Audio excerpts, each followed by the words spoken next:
मतलब जिस तौर से पूरे देश में महिलाओं की जो स्थिति है, और आज फिर से ये कुछ दिन पहले ये चीज़ स्पष्ट हो गई है कि इंडिया की जो जुडिशरी है और जो तमाम सारे जो डेमोक्रेटिक इंस्टीट्यूशंस है उनके वो कितने खोखले हो गए, उनके अंदर का कंटेंट कितना खोखला हो गया है कि एक 17 साल की बच्ची का जो जिसने बलात्कार किया है कुलदीप सिंह सेंगर को, उस पे उसके खिलाफ सारा प्रूफ है कि उसकी फैमिली को थ्रेटन किया है। हर सारा प्रूफ होने के बावजूद भी कोर्ट उसको बेल दे देता है क्योंकि वो भाजपा का नेता है। और क्या ये बात सच नहीं है कि आज देश में सबसे ज़्यादा वहशतघर दरिंदे जो है, जितने बलात्कारी हैं, वो भाजपा यानी कि जो फासिस्ट पार्टी है, सांप्रदायिक फासिस्ट पार्टी है भाजपा आरएसएस, उनमें भरे पड़े हैं। बिल्कुल ये बात सच है कि दूसरी चुनावास पार्टियों में भी इस तरीके की चीज़ें हो गई और सामने आ गई है, लेकिन भाजपा ने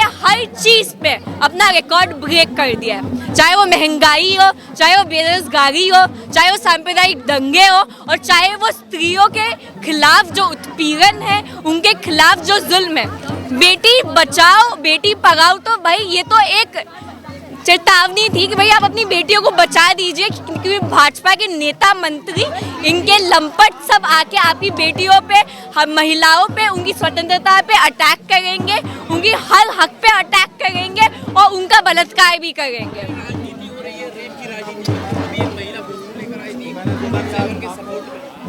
रेप की राजनीति मत करो, ये रेप राजनीतिक चीज ही है।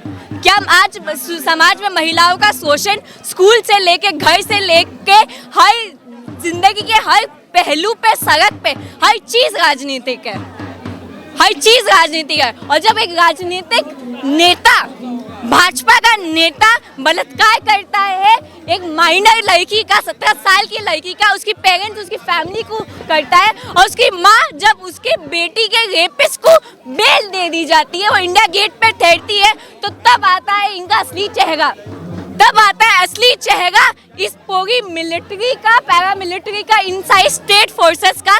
जब वो एक माँ जो अपनी बेटी के बलात्कार के खिलाफ आंदोलन कर रही है, उसको इंडिया गेट से घसीटा जाता है जैसे कि वो कोई सामान है। समर्थन करने वाले लोगों के लिए क्या कहेंगे जो समर्थन कर रहे हैं कुलदीप सिंह सेंगर का? समर्थन करने वाले जो लोग कुलदीप सिंह सेंगर के हैं वो ज्यादा व्यापक आबादी नहीं है, बस गोदी मीडिया के जो भोपू है वो उनके समर्थन में बच गए।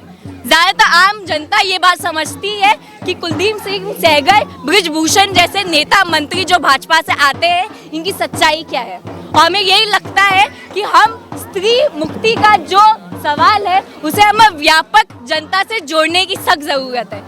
स्त्री मुक्ति का सवाल और पितृसत्ता का जो सवाल है, औरतों का जो शोषण का सवाल है, वो सिर्फ औरतों नहीं बल्कि एक पूरे समाज में एक हर्डल है समाज को आगे बढ़ाने का।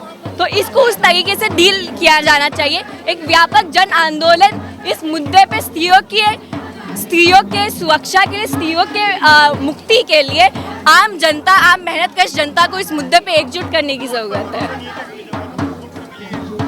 देखिए, कोर्ट अपने आप में हम सब जानते हैं कि आज इंडिया के कोर्ट और जुडिशरी का क्या किरदार है। कुछ कलकत्ता में जज रिटायर होकर बोलता है कि मैं आरएसएस का मेंबर हूँ और मैं आरएसएस को बड़ा पसंद करता हूँ।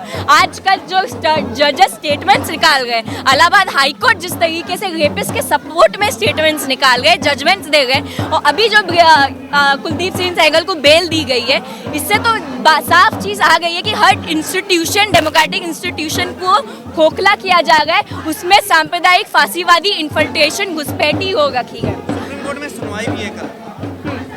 तो हम यही बात कह रहे हैं कि कोर्ट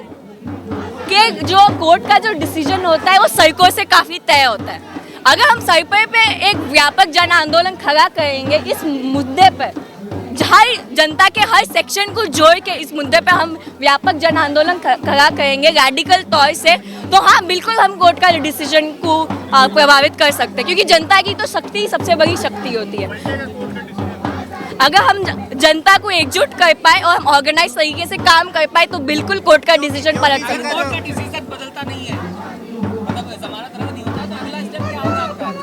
इसका अगला स्टेप यही हो गया, हम व्यापक तरीके से पूरे देश भर में आंदोलन करें। हम इस मुद्दे को सिर्फ कुलदीप सिंह सहगल या उन्नाव का केस सिर्फ एक अकेला आइसोलेटेड मुद्दा नहीं है। ये बृजभूषण, कुलदीप सिंह और भाजपा के सारे नेता हैं, ये जो बेटी बचाओ बेटी पढ़ाओ के नारे वारे लगाते रहते हैं, वुमेन एम्पावरमेंट चिल्लाती रहती है रेखा गुप्ता, और जो इनकी प्रेसिडेंट द्रौपदी मुर्मू चिल्लाती रहती है, इनकी सच्चाई क्या है? सत्ता में कुछ औरतें बैठ जाती है फांसीवादियों के पक्ष में, इसका मतलब ये नहीं होता है कि इस देश की आम मेहनतकश औरतें, छात्र, युवा मुक्त है और सुरक्षित है। योगी जी अपराध मुक्त कहते हैं पूरे, उसी यूपी से ही उन्नाव का ये मामला है जहाँ पर हुआ है। क्या लगता है कि वो एनकाउंटर वगैरह सब कुछ देख करके किसी एक एंगल पे ही करते हैं काम, या फिर सबके लिए न्याय की बात करते हैं? देखिए, उनका तो ठीक तौर से स्थित है। ये ऐसे लोग हैं जिनको लगता है कि औरतें सिर्फ हिंदू, सो कॉल्ड हिंदू राष्ट्र के लिए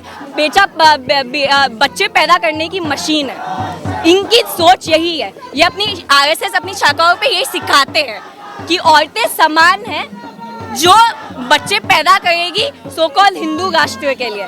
इनके लिए लव जिहाद, इन्हें लगता है कि औरतों को कोई भी उठा के कोई भी उनको कुछ भी बहला फुसला के कोई भी लेके जा सकता है, कि उनके पास कोई अपनी स्वतंत्रता नहीं है अपना जीवन साथी चुनने की। तो ये लोग बाकायदा, ये तो है स्त्री विरोधी और ये है जनता विरोधी, इनके खिलाफ लेकिन रास्ता कोई एक पहचान की राजनीति करना नहीं है, बल्कि आम मेहनतकश जनता, छात्र, युवाओं को उनके असली मुद्दों पे उनका व्यापक जन आंदोलन खड़ा करना है, और यही इन्हें पीछे धकेल सकता है। संगठन देश को